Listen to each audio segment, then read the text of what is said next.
இந்த God's decision, தேவனுக்குள்ளாக இருந்து எடுக்கிற முடிவு ரொம்ப இம்பார்ட்டன்ட். நீங்கள் உங்கள் எதிர்காலத்தை கர்த்தருக்குள்ளிருந்து நிர்ணயிக்க வேண்டும். பல நேரங்களிலே நீங்கள் எதன் அடிப்படையில் நிர்ணயிக்கிறீங்க நான் உங்களுக்கு சொல்றேன். ஆதியாகமத்தின் புஸ்தகம் 3ஆம் அதிகாரத்தை வாசிங்க. ஆதியாகமத்தின் புஸ்தகம் 3ஆம் அதிகாரம் அந்த 6வது வசனம் திருப்பி வாசிங்க. அப்பொழுது ஸ்ரீயானவள், அந்த விருட்சம் புசிப்புக்கு நல்லதும் பார்வைக்கு இன்பமும் புத்தியை தெளிவிக்கிறதற்கு இச்சிக்கப்படத்தக்க விருட்சமுமாய் இருக்கு. இப்போ இந்த விருட்சம் இப்படிலாம் இருக்க, இந்த விருட்சம் எங்கே இருந்துச்சு தெரியுமா? அதான் ரொம்ப முக்கியம், ரொம்ப இம்பார்ட்டன்ட். அதுதான் வீழ்ச்சிக்கு காரணம். வாசிங்க 3ஆம் அதிகாரம் 3ஆம் வசனம் வாசிங்க. ஆனாலும் தோட்டத்தின் நடுவில் இருக்கிற விருட்சத்தின் கனியை குறித்து தேவன் நீங்கள் சாகாதபடிக்கு அதை புசிக்கவும் அதை தொடவும் வேண்டாம் என்று சொன்னார் என்றால். இந்த விருட்சம் எங்கே இருந்துச்சு? தோட்டத்தின். சரி, இன்னொரு விருட்சம் எங்கே இருக்குன்னு பாருங்க. வாசிங்க 2:9 வாசிங்க.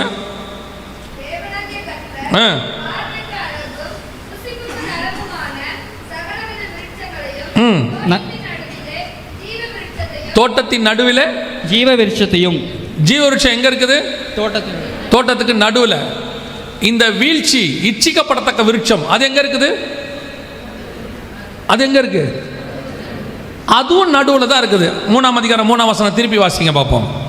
ஆனாலும் தோட்டத்தின் நடுவில் இருக்கிற விருட்சத்தின் கனியை குறித்து தேவன் நீங்கள் சாகாதபடிக்கு அதை புசிக்கவும் அதை தொடவும் வேண்டாம் என்று சொன்னார் என்றால். நல்லா கவனிச்சுக்கொள்ளுங்க. இந்த விருட்சமும் எங்கே தான் இருக்குது? நடுவில் தான் இருக்குது. அந்த விருட்சமும் எங்கே தான் இருக்குது? நடுவில் தான் இருக்குது. இப்போ பிரச்சனையே என்னன்னா, இந்த 2 விருட்சத்தையும் பார்க்கும்போது ஒரு விருட்சம் பார்வைக்கு இன்பம், புத்தியை தெளிவிக்கிறதுக்கு இச்சிக்கப்படத்தக்கதாக இருக்குது. இன்னொரு விருட்சம் ஜீவ விருட்சம். இதை பற்றினதான எந்த டிஸ்கிரிப்ஷன், வர்ணிப்பு பைபிளில் இல்லை. எப்படி இருக்கும்னு ஜீவ விருட்சத்தை பற்றி இல்லை. 2ஆம் அதிகாரத்திலையும் இல்லை, 3ஆம் அதிகாரத்திலையும் இல்லை. வெளிப்படுத்தல் 2ஆம் அதிகாரத்தில் ஜீவ விருட்சத்தை பற்றி இருக்குது, அங்கேயும் இல்லை. எங்கேயுமே ஜீவ விருட்சம் எப்படி இருக்கும் அப்படின்னு இல்லவே இல்லை.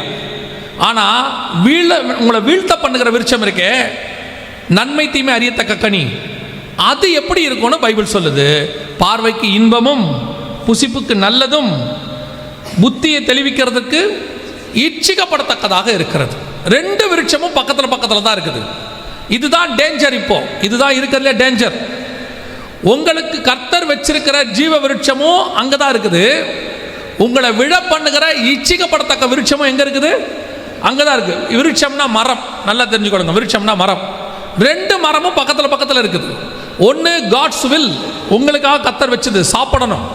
இன்னொன்று சாப்பிடக்கூடாது, காட் உங்களுக்கு அது வேணான்னு சொல்றது. காட் விளக்கின கனியும் காட் கொடுக்கிற கனியும் பக்கத்தில் தான் இருக்கும், ரொம்ப டிஸ்டன்ஸில் இருக்காது. இங்கே தான் நான் சொன்ன பாருங்க, டிசிஷன் எடுக்கிற வேலைன்னு ஒன்று இருக்குது. இதுதான் கர்த்தர் உங்ககிட்ட கொடுத்துருக்கிறாரு. ரெபேக்காளுக்கு அந்த டிசிஷன் எடுக்கிற அந்த அத்தாரிட்டி இருந்துச்சு. உங்ககிட்டயே கர்த்தர் அதை தான் எதிர்பார்க்குறார். 2 வருஷம் பக்கத்தில் இருக்கும் ஒன்று, ஆனால் பார்க்கறதுக்கு அட்ராக்டிவாக இருக்கும். பொதுவாக நீங்களும் நானும் எதை வச்சு நம்ம செலக்ட் பண்ணுவோம் அப்படின்னு கேட்டிங்கன்னா, இப்போ ஒரு உதாரணத்துக்கு சொல்கிறேன். இதுக்கு ஒத்த காரியம் இருக்குது. ஆதியாகமத்தின் புஸ்தகம் 13ஆம் அதிகாரத்தில் ஆபிரகாமும் லோத்தும் போகிறாங்க. லோத்து போகும்பொழுது ஆபிரகாம் லோத்தை பார்த்து சொல்லிட்டாரு, உனக்கு முன்னாடி எல்லாம் ஓப்பனாக இருக்குது, நீ எதை வேணாலும் செலக்ட் பண்ணிக்கோ அப்படின்ட்டாரு. 11வது வசனம் வாசிங்க, 13:11. அப்பொழுது லோத்து யோர்தானுக்கு அருகான சமபூமி முழுவதையும் தெரிந்து கொண்டு கிழக்கே பிரயாணப்பட்டு போனான். இப்படி அவர்கள் ஒருவரை ஒருவர் விட்டு பிரிந்தார்கள். 10வது வசனம் வாசிங்க, மன்னிக்கணும் 10. அப்பொழுது லோத்து தன் கண்களை ஏறெடுத்து பார்த்து யோர்தான் நதிக்கு அருகான சமபூமி முழுவதும் நீர்வளம் பொருந்தி இருக்கிறதாக கண்டான். கர்த்தர் சோதோமையும் கோமோராவையும் அழிக்கும் முன்னே சோவாருக்கு போகும் வழி மட்டும் அது கர்த்தருடைய தோட்டத்தை போலவும் எகிப்தின் தேசத்தை போலவும் இருந்தது. சோதோம் எப்படி இருந்துச்சா பார்க்கறதுக்கு? கர்த்தருடைய தோட்டத்தை போல, எகிப்தை போல நீர்வளம் மிக்கதாக. லோத்து பார்க்கும்போது அட்ராக்டிவ், தி பெஸ்ட், இதாயா சூப்பர் இடம், நம்ம வாழ்றதுக்கு நல்ல இடம் அப்படின்னு டிசைட் பண்றாங்க. ஆனால் அடுத்து 13ஆம் அதிகாரத்தில் திருப்பி ஆண்டவர் ஆபிரகாமை பார்த்து ஒரு வார்த்தை சொல்றாரு. 14வது வசனத்தில், லோத்து ஆபிரகாமை விட்டு பிரிந்த பின்பு கர்த்தர் ஆபிரகாமை நோக்கி, உன் கண்களை ஏறெடுத்து நீ இருக்கிற இடத்தில் வடக்கையும் தெற்கையும் கிழக்கையும் மேற்கையும் நோக்கி பார். நீ பார்க்கிற இந்த பூமி முழுவதையும் நான் உனக்கும் உன் சந்ததிக்கும் என்றென்றைக்கும் தருவேன். இப்போ ஆபிரகாம் பார்க்குற பூமியை பற்றி அங்கே இல்லை. அது எப்படி இருக்கும்னு தெரியாது. ஆனால் கானான் எப்படி இருக்கும்னு தெரியாது. லோத்து பார்க்குற பூமி நீர் வேலை முக்கியனது. லோத்து பார்த்த பூமி சோதம் அழியறதுக்கு முன்னாடி எகிப்தை போல, தேவனுடைய தோட்டத்தை போல பயங்கர அட்ராக்டிவ். ஆனால் ரெண்டும் பக்கத்தில் தான் இருக்குது. ஒன்று கானான் இஸ்ரேல், இன்னொன்று சோதோம். ரெண்டும் இருக்கு. ஆனால் சோதோம் பார்க்கறதுக்கு அட்ராக்டிவா இருக்கு, கானான் பார்க்கறதுக்கு ஒண்ணுமே அங்கே இல்லை.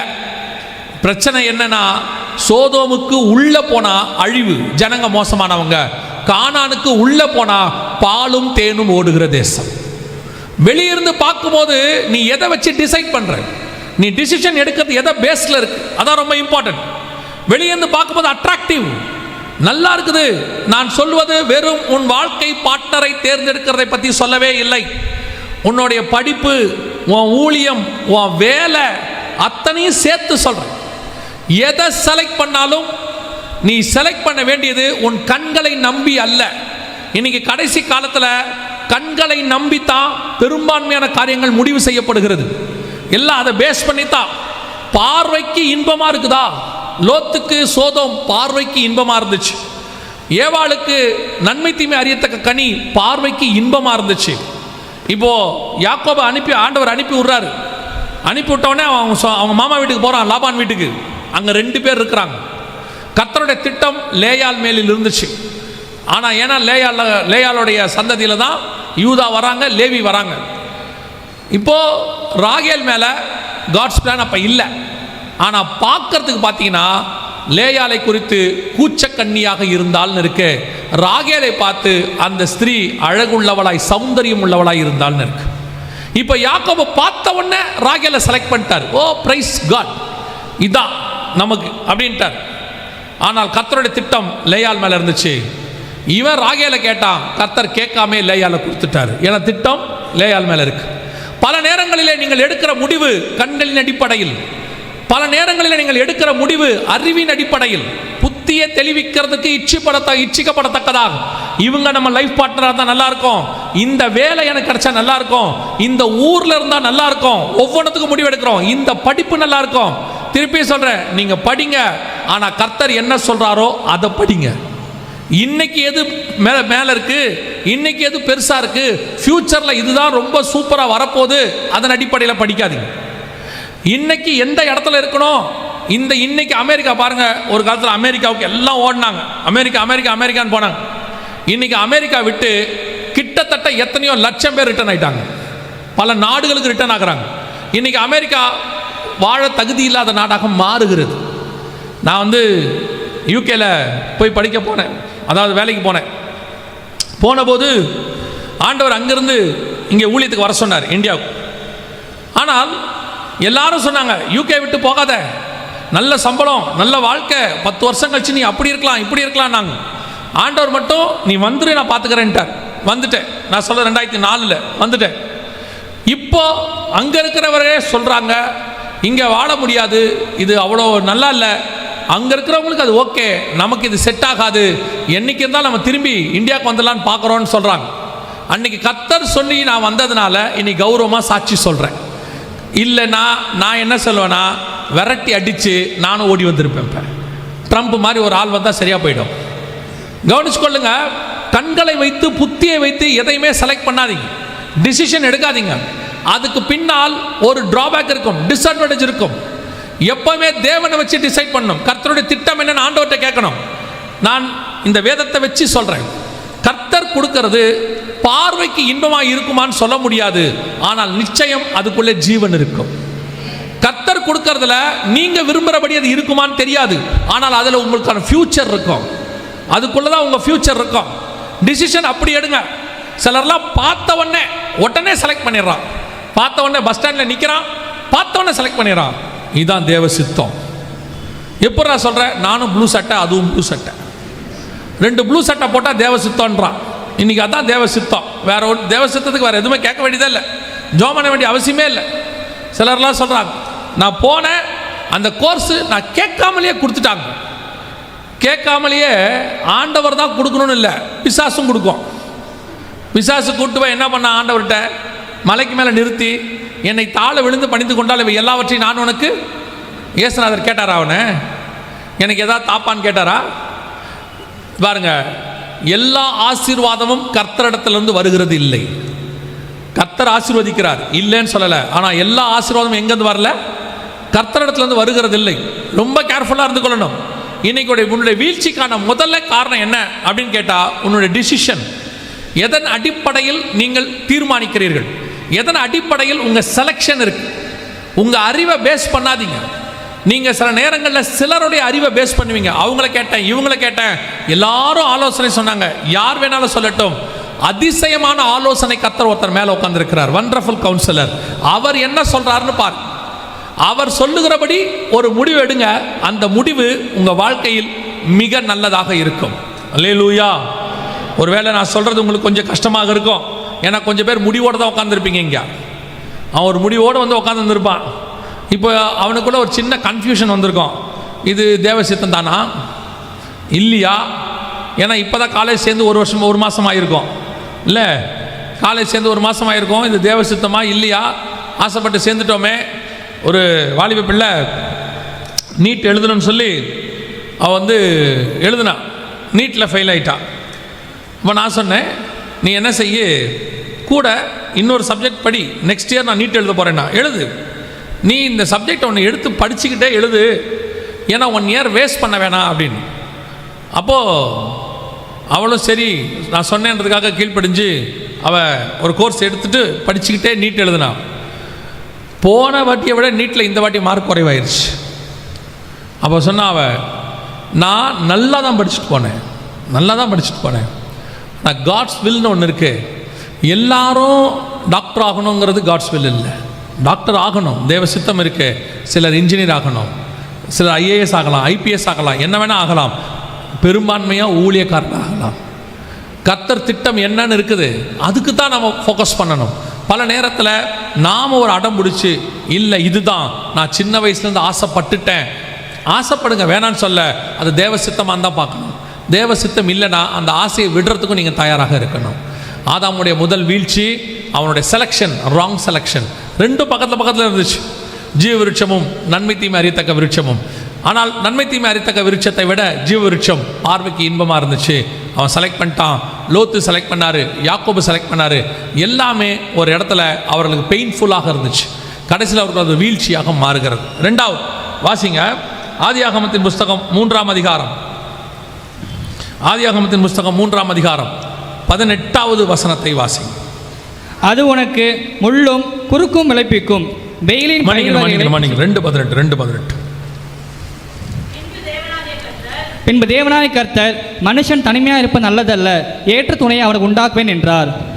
கவனிங்க, இந்த வசனத்தை லிட்ரலாக சில காரணங்களுக்காக கர்த்தர் எனக்கு இன்னைக்கு பேச சொல்லியிருக்கிறார். ஒரு சில நேரங்களில் யூத் மீட்டிங்கில் இந்த மாதிரி காரியங்கள்லாம் பேசப்படுகிறது இல்லை. அதான் சொல்கிறேன், யூத் மீட்டிங்கில் நல்ல வார்த்தைகள், மோட்டிவேஷன் ஸ்பீச்செல்லாம் இருக்குது. சில காரியங்கள் தேவைப்படுகிறது இந்த கடைசி காலத்தில். அதனால் ஆண்டவர் உணர்த்தினதுனால இதையும் சொல்கிறேன். அந்த வசனம் திருப்பி வாசிங்க பார்ப்போம். பின்பு தேவனாய கர்த்தர், மனுஷன் தனிமையாக இருப்ப நல்லதல்ல, ஏற்ற துணையை அவனுக்கு உண்டாக்குவேன் என்றார். ஏற்ற துணையை அவனுக்கு. இன்னைக்கு உள்ள பிரச்சனைகள் 2 காரியங்களை மிக முக்கியமாக நான் உங்கள்கிட்ட சொல்லிட்டு இந்த ஏற்ற துணையை பற்றி உங்களுக்கு ஒரு 2 விஷயத்தை மிக முக்கியமாக சொல்ல விரும்புகிறேன். ஏற்ற துணைனா என்ன? இங்கிலீஷில் பார்த்தீங்கன்னா அங்கே என்ன போட்டிருக்கு அப்படின்னு கேட்டிங்கன்னா, ஹெல்ப்பர்னு இருக்குது. அந்த இடத்துல வசனம் என்ன சொல்லுதுன்னா, The Lord said it's not good that man should be alone. I will make him and help to meet for him. ஒரு ஹெல்ப்பரை உண்டாக்குவேன் அப்படின்னு போட்டிருக்கிறது. நான் இதை பற்றி அப்புறம் சொல்கிறேன், ஹெல்ப்பர்னா என்னன்னு ஸ்பிரிச்சுவலாக. பொதுவாக ஏற்ற துணை அப்படின்னா என்ன? வாசிங்க, ஆதியாகமத்தின் புஸ்தகம் 1ஆம் அதிகாரம் 27வது வசனம். தேவன் தம்முடைய சாயலாக மனுஷனை சிருஷ்டித்தார், அவனை தேவ சாயலாக சிருஷ்டித்தார், ஆணும் பெண்ணுமாக அவன் சிருஷ்டித்தார். நல்ல கவனிங்க, எப்படி சிருஷ்டித்தார்? ஆணும் பெண்ணுமாக சிருஷ்டித்தார். காட் கிரியேஷனுடைய மிக முக்கியமான ஒரு அடிப்படை பேஸ் என்னன்னு கேட்டால், ஒரு மனுஷனுக்கு ஏற்ற துணை பெண் தான், ஒரு பெண்ணுக்கு ஏற்ற துணை ஆண் தான். இந்த கர்த்தருடைய இந்த பிளான், இந்த ஃபார்முலா ஒரு நாளும் மாறக்கூடாது. பேசிக்காக நான் பேசுகிறேன். எதுக்காக இதை உங்களுக்கு சொல்ல வரேன் அப்படின்னா, இந்த கடைசி காலத்தில் சபைகளுக்குள், உலகளாவிய சபைகளுக்குள், தமிழ்நாட்டுக்குள்ளேயும் இருக்கு, உலகளாவிய சபைகளுக்குள் கர்த்தர் அருவருக்கிற ஆணும் ஆணும் பெண்ணும் பெண்ணும் என்கிற கலாச்சாரம் நுழைஞ்சிடுச்சு. நிறைய பேர் என்ன கேட்குறாங்க, ஆணை ஆண் நேசிக்கிறது என்ன தப்பு இருக்குது, பெண்ணை பெண் நேசிக்கிறதுல என்ன தப்பு இருக்கு? நேசம் வேறு, நேசம் வேறு. நேசத்தை தாண்டி இவங்க தான் என் வாழ்க்கை துணை, நான் இவங்களோட தான் லைஃப் லாங் வாழ போகிறேன் அப்படின்னு சொல்லி, இன்னும் கொஞ்சம் வெளிப்படையாக சொன்னால் ஹோமோசெக்சுவாலிட்டியும் லெஸ்பியனை பற்றி நான் சொல்கிறேன். இது முழுக்க முழுக்க வேதத்துக்கு அருவருப்பானது. இன்னைக்கு சபைகளிலே இது காணப்பட தொடங்கிருச்சு. சபை இதை எதிர்க்க வேண்டிய இடம், அல்லது சபை இதை ரிமூவ் பண்ண வேண்டிய இடத்துல இருக்குது. சில கிறிஸ்டியன் ஆர்கனைசேஷன்ஸே இதை சரி என்று சொல்லுகிறார்கள். சில கிறிஸ்டியன் ஆர்கனைசேஷன்ஸ் இதில் என்ன தப்புன்னு கேட்குறாங்க. ஒன்று, இவங்களுக்கு வசனம் தெரியல, இல்லை எனக்கு வசனம் தெரியும்னு சொன்னால் இவங்க தெரிஞ்சு உங்களை மோசம் போக்குறாங்க. இவர்களெல்லாம் சாத்தானுடைய தூதர்கள். நல்லா தெரிஞ்சுக்கொள்ளுங்க. வேதம் ஆரம்பத்திலிருந்து தெளிவாய் சொல்லுகிறது, கர்த்தர் ஆணும் பெண்ணுமாக தான் சிருஷ்டித்தார், அதுதான் ஏற்ற துணை. உன் வாழ்க்கைக்கு கர்த்தர் நிர்ணயிக்கிறது ஒரு ஆணுக்கு பெண்ணைத்தான், ஒரு பெண்ணுக்கு ஆண் தான் வாழ்க்கை துணை. ஒரு ஆணுக்கு ஒரு ஆண் வர முடியாது, ஒரு பெண்ணுக்கு ஒரு பெண் வர முடியாது. இது முழுக்க முழுக்க சாத்தானுடைய தந்திரம். நீங்கள் வாசியுங்கள் உபாகமத்தின் புஸ்தகம், உபாகமத்தின் புஸ்தகம் 23ஆம் அதிகாரம் 17வது வசனத்தை வாசி. 23:17 வாசி. இஸ்ரவேலின் குமாரத்திகளில் ஒருத்தியும் வேசியா இருக்கக்கூடாது. ஏன் இவ்வளோ அர்ஜென்ட்டாக வாசிக்கிறீங்க? யார் அது வாசிக்கிறாங்க?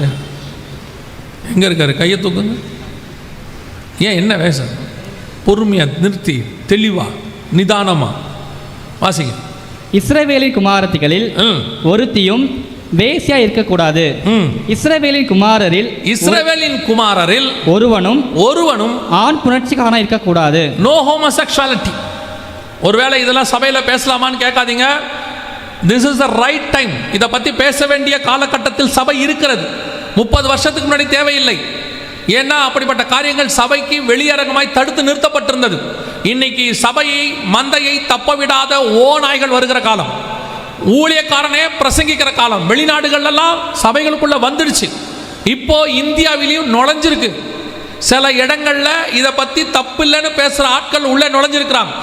வாலிப பிள்ளைகளுக்கு சொல்றேன், வாலிப பசங்களுக்கு சொல்றேன், ஒரு நாளும் கர்த்தர் இதை அருவருக்கிறார். எல்லா நாளும் அருவருக்கப்படுகிறது. ஒருத்தர் உபாகமத்தின் புஸ்தகத்தை வாசிச்ச உடனே அவர் சொல்றாரு, ஒருத்தர் எங்கிட்டே சொன்னாரு, ஒருவேளை அது பழைய ஏற்பாட்டு பிரமாணமா இருக்குமோ, புதிய ஏற்பாட்டில் கர்த்தர் கிருபையா இருக்கலாமோ? வாசிங்க 1 கொரிந்தியர் 6ஆம் அதிகாரம், மன்னிக்கணும், 1 தீமோத்தேயு 1ஆம் அதிகாரம் 10வது வசனம் வாசிங்க. 1 தீமோத்தேயு 1:10. அவர்கள் கர்த்தருடைய வேசிக்கல்லரும் ஆண் புணர்ச்சிக்காரரும் மனுஷரை தடுக்கிறது. ஓடியா, அவர் தான் வாசிக்கிறார்ல, நீ தான் லேட்டாக எடுத்துள்ள. அப்புறம் என்ன? திருப்பி வாசிங்க தம்பி. வேசிக்கல்லரும் ஆண் புணர்ச்சிக்காரருக்கும் மனுஷரை திடுகிறவர்களுக்கும் பொய்யருக்கும் பொய்யான இடுகிறவர்களுக்கும்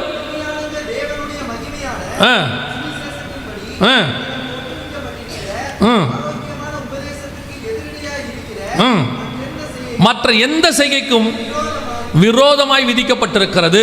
அகைன்ஸ்ட் டு தி காட்ஸ் லா. சபைகளுக்குள்ளே இப்படிப்பட்ட காரியங்கள் அருவருக்கப்படுகிறது. ஆணுக்கும் சரி பெண்ணுக்கும் சரி, யார் சரின்னு சொன்னாலும் சரி, எவ்வளோ பெரிய ஊழியக்காரன் சரின்னு சொன்னாலும் சரி, எவ்வளோ பெரிய சபை சொன்னாலும் சரி, வேதம் தப்பென்று சொல்லுகிறது. தப்பு தான், அது பாவம்தான்.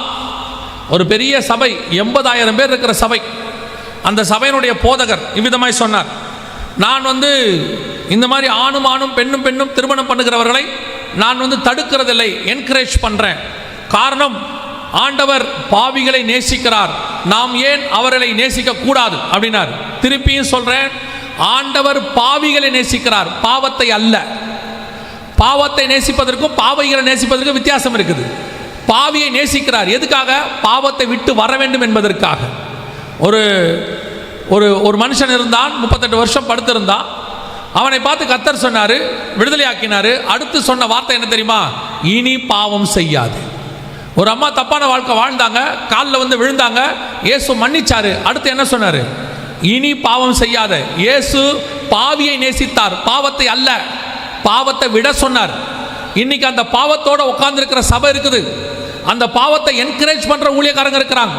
உங்களுக்கு சொல்லுகிறேன், அவர்கள் உங்களுக்கு நரகத்துக்கு வழிகாட்டுகிறார்கள்.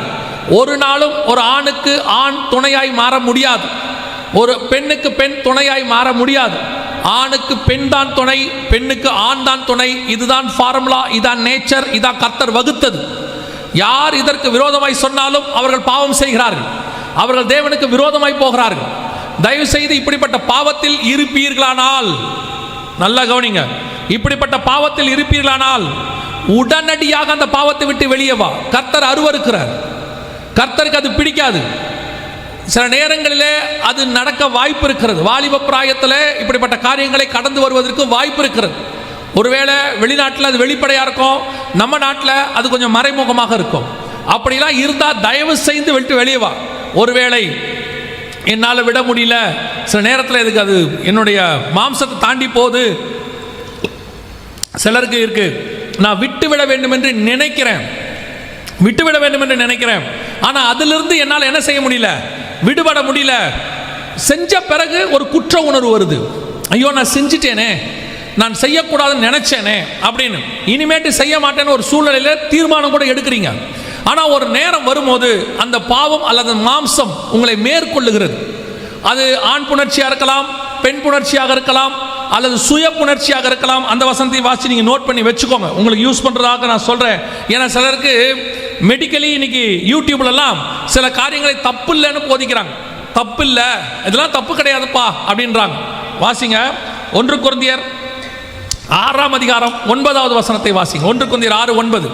சகோதரனோட சகோதரன் வழக்காடுகிறான், அவிசுவாசிகளுக்கு முன்பாகவும் அப்படி செய்கிறான். சோ தம்பி நீ வாசிப்பா. அநியாயக்காரர் தேவனுடைய ராஜ்யத்தை சுதந்திரிப்பது இல்லை என்று அறியீர்களா? வஞ்சிக்கப்படாதிருங்கள். வேசி மார்க்கத்தாரும் விக்கிரக ஆராதனைக்காரரும் விபச்சாரக்காரரும், நல்ல கவனிங்க என்ன இருக்குது, சுய புணர்ச்சிக்காரரும், வாசிங்க, ஆண் புணர்ச்சிக்காரரும், திருடரும், பொருளாசைக்காரரும், வெறியரும், உதாசீனரும், கொள்ளைக்காரரும் தேவனுடைய ராஜ்யத்தை சுதந்திரிப்பதில்லை. ஆண் புணர்ச்சி தப்புன்னு தெரியும் சிலருக்கு, பெண் புணர்ச்சி தப்புன்னு தெரியும், விபச்சாரம் தப்புன்னு தெரியும், வேசிக்கல்லம் தப்புன்னு தெரியும், திருட்டு தப்புன்னு தெரியும். ஆனால் சுய புணர்ச்சி தப்புன்னு நிறைய பேருக்கு தெரியாது. சபைகளில் அது பிரசங்கிக்கப்படுகிறது இல்லை, சபை அது இல்லை என்று நினைச்சிட்டு இருக்குது. தயவு செய்து வாலிப பிராயத்தில் இருக்கிறவர்களுக்கு ஆவியானவர் உணர்த்தினதால் தான் நான் சொல்றேன். இந்த பாயிண்ட் எனக்கு ஆவியானவர் எனக்கு உணர்த்தி நான் எடுத்துட்டு வந்து உட்கார்ந்துருக்கிறேன். எனக்கு உங்கள்கிட்ட பேசணுன்ற அவசியம் இல்லை. ஆனால் இந்த கடைசி காலத்தில் இதையெல்லாம் தப்பு இல்லைன்னு மெடிக்கலி சொல்றாங்க. உங்களுக்கும் சொல்றேன், எல்லாரும் தப்பு இல்லைன்னு சொன்னாலும் பைபிள் தப்புன்னு சொன்னா தப்பு தான். எல்லாரும் செய்கிறதுனால ஒரு தப்பு சரியாய் மாறிவிடாது. சோதோம்ல எல்லாரும் ஹோமோசெக்சுவாலிட்டியில இருந்தா, ஆனா அது தப்பு அப்படின்னு ஒரே ஒருத்தன் மட்டும்தான் இருந்தான். யாரு? லோத்து. இப்ப கர்த்தருடைய பார்வையில் லோத்து தான் நீதிமான். எல்லாரும் செஞ்சதுனால அது என்னவாயிடாது, சரியாயிடாது. நோவா காலத்தில் நோவா மட்டும்தான் என்னவா இருந்தான், நீதிமான். உலகமே சீர்கேடா இருந்தது. எல்லாரும் செஞ்சதுனால உலகம் செஞ்சது சரியாயிடாது. நோவா தேவனோடு கூட சஞ்சரித்து கொண்டிருந்தார். எல்லாரும் செய்யறதுனால ஒரு தப்பு சரியாயிடாது. அவன் செய்யறான், இவன் செய்யறான், அவங்க பண்றான், டிவியில சொல்றான், யூடியூப்ல சொல்றான், ஒரு பெரிய செலிபிரிட்டி சொல்றாரு, யார் வேணாலும் சொல்லட்டும். வேதம் என்ன சொல்லுது அதான் முக்கியம். பைபிள் இந்தந்த அருவருப்புகளை அருவருக்கிறது, இதை பாவம் என்று சொல்லுகிறது. அது உனக்கு இருக்கக்கூடாது, அவ்வளவுதான். இப்படிப்பட்ட பாவங்கள் உன் வாழ்க்கையில் இருக்கும்போது சில நேரங்களிலே, நான் அதை தான் சொல்ல வரேன், சில நேரங்களிலே நீ விட வேண்டும் என்று நினைப்பாய், ஆவியானவர் உணர்த்துவார். நீ நானும் நரகத்துக்குரியவன் அல்ல, ஆவியானவர் நம்ம நடத்துறாருல, அப்ப கண்டிப்பா உன்னை என்னை விட்டு கொடுக்க மாட்டார். ஸோ ஆவியும் மாம்சமும் போராடும். நான் வாலிபருக்கு நான் சொல்லுகிறேன். அப்புறமா வீட்டுக்கு போயிட்டு ரோமர் 7ஆம் அதிகாரத்தையும் 8ஆம் அதிகாரத்தையும் சேர்த்து படிங்க. வீட்டுக்கு போயிட்டு இந்த 2 அதிகாரத்தையும் படிங்க. இன்னைக்கு நாம என்ன நிலைமையில இருக்கிறோமோ அதை ஒரு நாள் பவுல் கிராஸ் பண்ணி வந்திருக்கிறார். நம்ம இப்போ என்ன நிலைமையில இருக்கிறோமோ பவுல் அதை கிராஸ் பண்ணி வந்திருக்கிறார். மாம்சத்தோடும் ஆவியோடும் எனக்கு போராட்டம் இருக்குன்னு சொல்றார். சில நேரத்தில் மாம்சம் மேற்கொள்ளுதுன்னு சொல்றார். அதை எப்படி மேற்கொண்டு ஆவியில வாழணுங்கிறத 8ஆம் அதிகாரத்தில் சொல்லுவார். 7ஆம் அதிகாரம் வரைக்கும் மாம்சம் மேற்கொள்றதை சொல்வார். 8ஆம் அதிகாரத்தில் ஆவி மேற்கொள்றதை சொல்வார். உனக்கு இங்க இருக்கிற எல்லா வாலிபர்களுக்குமே சொல்றேன், அத்தனை பேரும் இங்க யாருமே துணிகரமான பாவத்தை செய்கிறவர்கள் இருக்க மாட்டீர்கள். ஏன்னா நீங்க அப்படி செஞ்சுட்டீங்க வந்து உட்காரவும் மாட்டீங்க. உங்களுக்கு பாவம் இருக்கும், அது வேணாம் விட்டுலாம், எப்படியாவது விடுதலை ஆயிரணும் அப்படிங்கிற எண்ணமும் இருக்கும். ஆனா விட முடியாதபடி உங்களுக்குள்ள ஒரு போராட்டம் இருக்கும். அந்த பாவத்தை செய்யறதுக்கு முன்னாடி வரைக்கும் நீ சொல்லிக்கிட்டே இருப்ப, செய்ய மாட்டேன், செய்யக்கூடாது, ஏன் நீ வசனத்தை கூட வாசிப்ப. ஆனால் திடீர்னு அந்த பாவம் உன்னை, அந்த மாம்சம் உன்னை மேற்கொள்ள தொடங்கும், அந்த சிந்தனை மேற்கொள்ள தொடங்கும். ஆட்டோமேட்டிக்காக நீ அந்த பாவத்தில் விழுந்துருவ. விழுந்த பிறகு திருப்பி அதை செஞ்ச உடனே உனக்குள்ள ஒரு குற்ற உணர்வு வரும். சிலர் என்ன சொல்றாங்கன்னா, நான் பாவத்தை செஞ்சுட்டேன், விழுந்துட்டேன், அவ்வளோதான், இனி ஆண்டவர் என்னை மன்னிக்க மாட்டார். நான் உனக்கு ஒன்று சொல்றேன், நீ செஞ்ச உடனே உனக்கு இன்னும் பாவம்னு தோணுதில்ல, அந்த தோணுகிறது இல்லை, அது உனக்கு தேவன் கொடுக்கறதுனால தான் தோணுது. ஆண்டவர் இன்னும் உன்னை மீட்டெடுக்கணும்னு நினைக்கிறதுனால தான் அது உனக்கு தோணுது, இல்லாவிட்டால் தோணாது. ஏன்னா பாவத்தை குறித்து கண்டித்து உணர்த்துகிறவர் பரிசுத்த ஆவியானவர் தான், வேற யாரும் உணர்த்தவே முடியாது. நீ எப்போ உனக்கு அது பாவமா தோணாம செஞ்சா என்ன, எல்லாரும் தான் செய்றாங்க, நானும் செய்வேன் அப்படி நீ நினைக்கிற பாரு, அப்பதான் நீ தேவனை விட்டு தூரம் போயிட்டேன்னு அர்த்தம். இப்போ உன் பலகீனத்தை கர்த்தர் அறிஞ்சிருக்கிறார். எனக்கு ஆண்டவர் சொல்லி கொடுத்தது எப்பவுமே ஒண்ணுதான். என் வாலிப பிராயத்தில் 18 வயசுல நான் இயேசுவை ஏற்றுக்கொண்டேன். என் கல்லூரியோட முதல் வருஷம் நான் இயேசுவை ஏற்றுக்கொண்டேன். நான் எப்பவும் சொல்லுவேன், உங்க மத்தியில் பேசுறதுனால வந்து நிக்கிறதுனால நான் மிகப்பெரிய பரிசுத்தவான் நீதிமான் சொல்லிக்கவே மாட்டேன். நான் எப்பவும் சொல்ற ஒரு வார்த்தை, என்ன மாதிரி ஒரு பாவிய கர்த்தரால மாத்தி கொண்டு ஊழியக்காரனா நிறுத்த முடியும்னா உங்க அத்தனை பேரையும் ஊழியக்காரனை மாத்த கர்த்தரால் முடியும். ஏன்னா நான் யாரு எப்படிப்பட்டவங்கிறது எனக்கு தான் தெரியும். ஒரு நண்பர் இவ்விதமாய் சொன்னார், every saint has a pastful sin அப்படிம்பார். எல்லா புனிதர்களுக்கும் ஒரு பாவமான வாழ்க்கை இருக்கும் பேக்ரவுண்டில், என்னைக்காவது ஒரு நாள் இருந்திருக்கும், அதுல இருந்து அவங்க புனிதமாக மாறி இருப்பாங்க. அதே மாதிரி தான் நான் என் வாலிப பிராயத்தில் 18 வயசுல இயேசுவை ஏற்றுக்கொண்டேன். முதல் 3 வருஷம் பயங்கர போராட்டம். ஏன்னா அந்த 18 வயசு வரைக்கும் நம்ம பண்ண பாவம்லாம் இப்போ ரிஃப்ளெக்ட் ஆகுது, வந்து அடிக்குது திருப்பி. ஏன்னா நம்ம கொஞ்சம் கொஞ்சமாக செய்யல, நம்ம ரேஞ்சுக்கு என்ன முடியுமோ அந்த ரேஞ்சுக்கு செஞ்சுட்டோம். பார்த்தா எல்லாம் ரிஃப்ளெக்ட் ஆகி அடிக்குது. என்னை அந்த 3 வருஷம் என்னை கடிஞ்சு கொள்ளாம உணர்த்தி, ஒரு தகப்பன் தன் தோளில் சுமப்பது போல சுமந்து, உன்னால முடியும் முடியும் முடியும்னு சொல்லி என்னை தோல்ல போட்டு காப்பாத்தி கொண்டு இங்க நிறுத்தி இருக்கிறது பரிசுத்த ஆவியானவரும் தேவனும் தான். எத்தனையோ முறை வீழ்ச்சி, எத்தனையோ தடவை விழுந்திருக்கிறேன். ஆனா திருப்பி தூக்கி எடுப்பார், உணர்த்துவார். பல நேரங்களில் கர்த்தருக்கு முன்பாக சொல்றேன், பல நேரங்களில் என் சட்ட பனியெல்லாம் கிழிச்சிருக்கேன். நான் காலேஜுக்கு போயிட்டு வரும்போது சில பாவங்கள் வந்துடும், கண்கள் இச்சை வந்துடும்.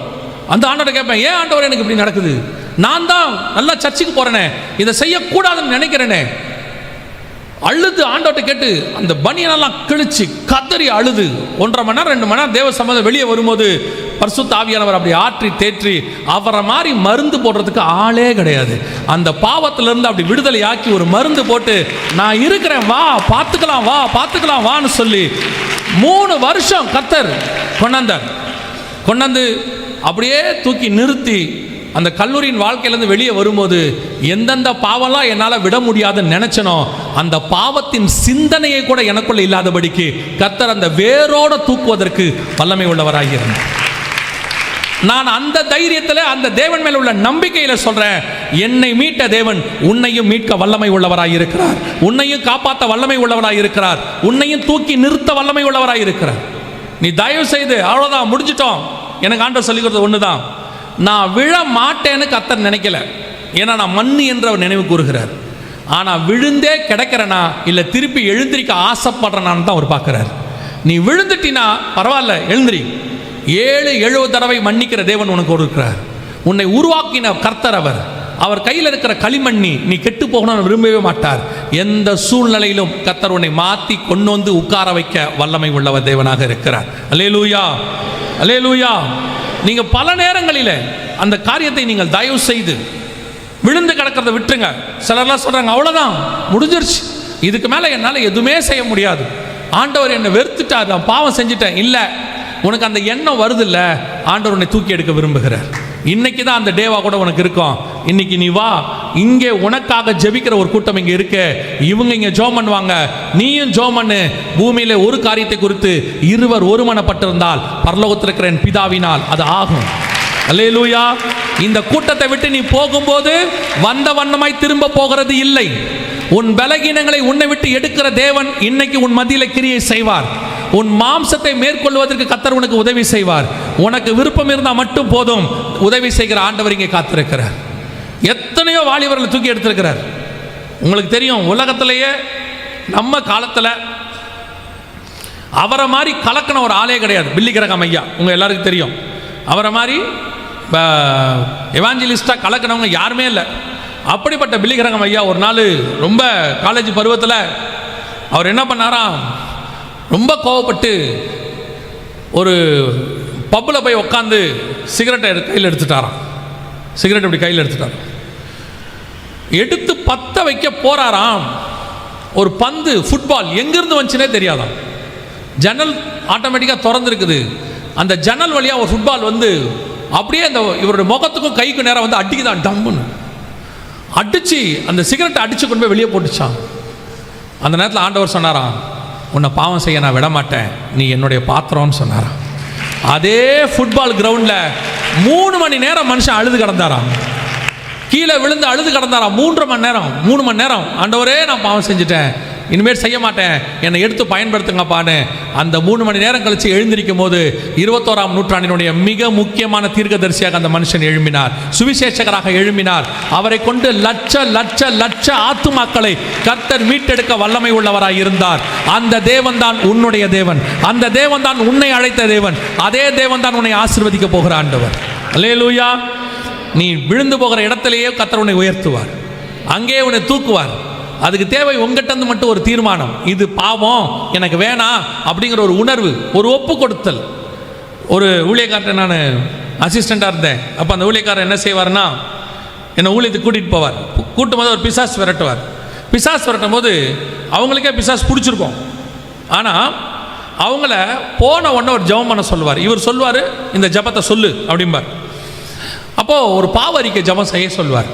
நான் ஒரு நாள் அவர்கிட்ட கேட்டேன், ஏன்னா அதுவே பிசாஸ் பிடிச்சிருக்குது அண்ணே, அது பிசாஸ் பிடிச்சிக்கிட்ட போய் நம்ம போய் பாவரிக்க ஜெபம் பண்ண சொல்கிறோமே, அது சரியானே அப்படின்னு கேட்டேன். அப்போ அவர் சொன்னார், அவங்க பாவரிக்க பண்ணுறது தெரியுமா தெரியாது, ஆனால் அவங்க பாவரிக்க பண்ணுறத, அந்த சரீரம் பண்ணுறத கர்த்தர் கேட்டுக்கிட்டு இருக்கிறார். அவங்களுக்கு அந்த பாவரிக்க அவங்க வாயிலேருந்து வந்துட்டாலே நமக்கு ஒரு அத்தாரிட்டி கிடைச்சா மாதிரி ஆண்டவர்கிட்ட கேட்க முடியும், இவங்க பாவரிக்க பண்ணியிருக்கிறாங்க ஆண்டவரை, இவங்களை விடுதலையாக்குங்கன்னு. அதுதான் நான் புரிஞ்சுக்கிட்டேன். உன் வாயிலிருந்து ஒரு பாவரிக்கை, ஒரு ஜெபம், ஒரு வேண்டுதல் புறப்படுமானால் பரலோகத்தின் தேவன் அதற்கு பதில் கொடுப்பதற்கு வல்லமை உள்ளவராக இருக்கிறார். இன்னைக்கு அப்படி ஒரு பதிலை தேவன் கொடுப்பதற்கு என்னவா இருக்கிறார்? வல்லமை உள்ளவராக இருக்கிறார். அல்லேலூயா. எத்தனை பேர் விசுவாசிக்கிறீங்க கர்த்தர் என்னை விடுதலையாக்க போறாருன்னு? இன்னைக்கு போகும்பொழுது அது என்ன காரியமோ எல்லாருக்கும் இருக்கும் நான் சொல்லலை. அது என்ன காரியமோ, அது வெளியே தெரிஞ்ச பாவமோ தெரியாத பாவமோ, அதை கர்த்தர் விடுதலையாக்கி உன்னை கர்த்தர் மீண்டுமாக என்ன ஸ்தானத்துக்கு அழைச்சாரோ அதே ஸ்தானத்துக்கு கொண்டு வருவதற்கு வல்லமை உள்ளவராக இருக்கிறார். அல்லேலூயா.